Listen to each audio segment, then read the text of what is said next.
Đứng giữa con đường mơ, anh vô tình nhớ một nụ cười. Đứng giữa con đường mơ, anh vô tình nhớ một vòng tay. Những kỷ niệm ngày xưa thôi mong chờ cũng thôi hy vọng. Đã có khi tưởng như trái tim này cũng thôi mộng mơ.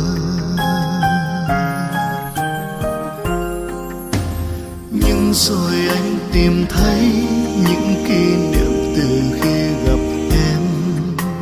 Nhưng rồi anh tìm thấy những nụ cười cho anh niềm vui. Tạm biệt nhé những nỗi đau ơi, tạm biệt nhé nỗi nhớ một thời. Vì có em anh chỉ cần một vòng tay ấm ôm lấy anh, để ngày mai anh biết yêu hơn. Niềm hạnh phúc mãi đến dìu em. Cảm ơn em vì đã cho anh một tình yêu.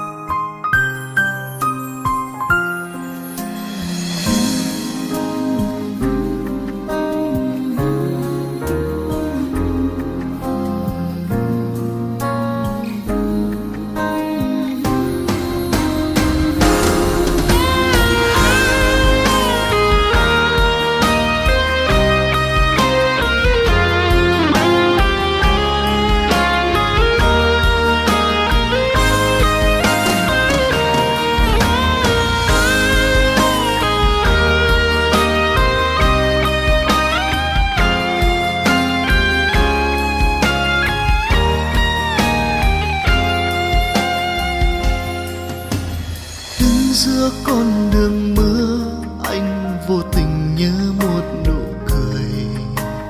Đứng giữa con đường mơ, anh vô tình nhớ một vòng tay. Những kỷ niệm ngày xưa thôi mong chờ cũng thôi hy vọng. Đã có khi tưởng như trái tim này cũng thôi mộng mơ.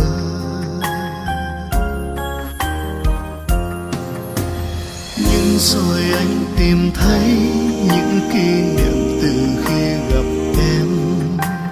Nhưng rồi anh tìm thấy những nụ cười cho anh niềm vui. Tạm biệt nhé những nỗi đau ơi, tạm biệt nhé nỗi nhớ một thời. Vì có em anh chỉ cần một vòng tay ấm ôm lấy anh, để ngày mai anh biết yêu hơn. Niềm hạnh phúc mãi đến dìu em.